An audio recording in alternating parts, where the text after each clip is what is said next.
कि जो एक चना जो है भाल नहीं फोड़ सकता, लेकिन मैं कहती हूँ कि एक चना आंख जरूर फोड़ सकता है। तो हम इतने ही, लेकिन कम से कम जैसे कहते हैं कि समाज में कुछ गलत होता है तो उसके खिलाफ बोलना ही यह हमारी नैतिक जिम्मेदारी है। तो जैसे कहते हैं ना कि चुप्पी तोड़ो आगे आओ, चुप्पी तोड़ो आगे आओ, मिलकर नया समाज बनाओ। जब तक आप चुप रहेंगे कोई भी आपके ऊपर शोषण करता रहेगा और समाज में आपके ऊपर अन्याय होता रहेगा। यहाँ क्योंकि मैं आज आई हूँ, मैं यहाँ देख रही हूँ, हम सब आप सब यहाँ पे जो है आप अपने घर से अगर अपनी महिलाओं को भी एक महिला को भी लेके आते तब भी संख्या भारी हो सकती थी।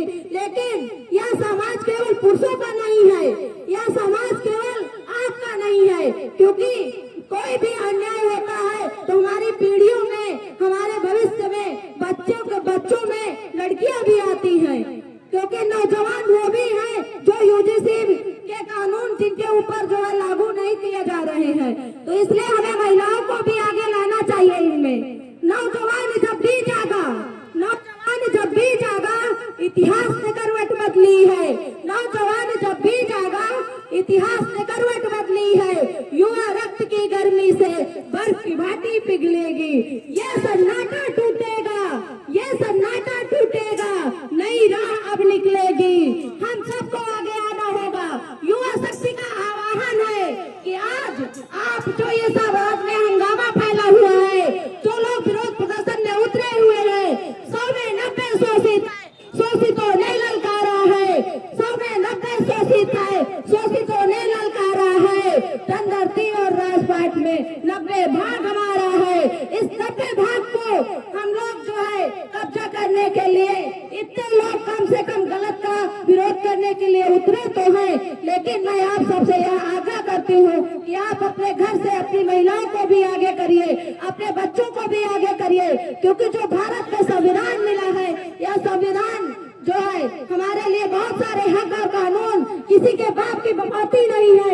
यह बाबा साहब अम्बेडकर द्वारा बनाए गए, हमारे महापुरुषों द्वारा बनाए गए संविधान है जो हमें दिया गया है। लेकिन कुछ बपौती जो बना के बैठी है वो भी संविधान का उपयोग कर रहे हैं, लेकिन आज उन्हें हमें समानता का केवल एक दर्जा मिला है जो व्यवहारिक तौर पर लागू होने की बात हुई है यूजीसी बिल में, कि हमें भी समानता का अधिकार मिले और यह अधिकार केवल किताबों में न रहे, जीवन में हो, और हमारे साथ जो भी गलत हो उस पर कार्रवाई हो। तो हमारे बच्चों के साथ, क्योंकि जहाँ जाइए कॉलेजों में, यूनिवर्सिटियों में बहुत सारे जातिगत तौर पे शोषण होता है, मानसिक तौर पे शोषण होता है। उनके अंक जो निर्धारित किए जाते हैं वो जाति को देख के निर्धारित किए जाते हैं। तो हमारे बच्चों के साथ यह ना किया जाए।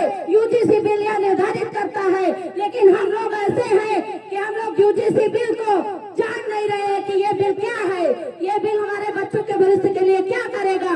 धिक्कार है ऐसी जिंदगी पे। वो लोग इतने सजग है, इतने सफल है कि इतनी ज्यादा शिक्षा में जो है आगे है कि वो आपका एक कानून लागू होता है और वो लोग आगे बैठ जाते हैं और विरोध करने लगते हैं हजारों की संख्या में। आप कब तक सोएंगे?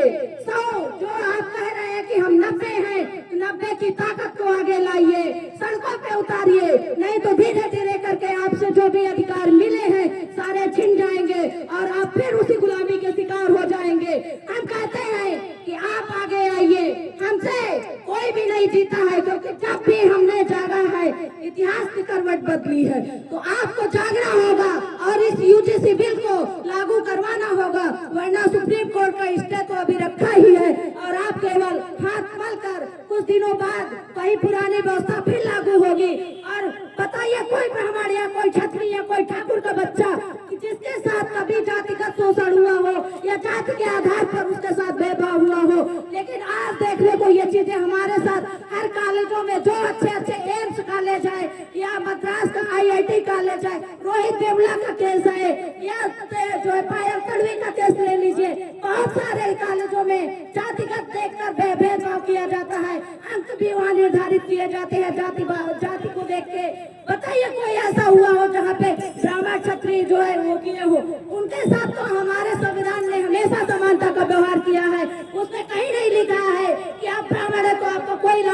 मिलेगा, आप पढ़ नहीं सकते हैं। इनके ग्रंथों में तो लिखा है कि आप पढ़ नहीं सकते हैं, लेकिन हमारे जो महापुरुष ने अधिकार दिए हैं उन पे भी वो लोग विरोध प्रदर्शन कर रहे हैं और यह कह रहे हैं कि यह जो है सामाजिक असंतुलन पैदा करेगा।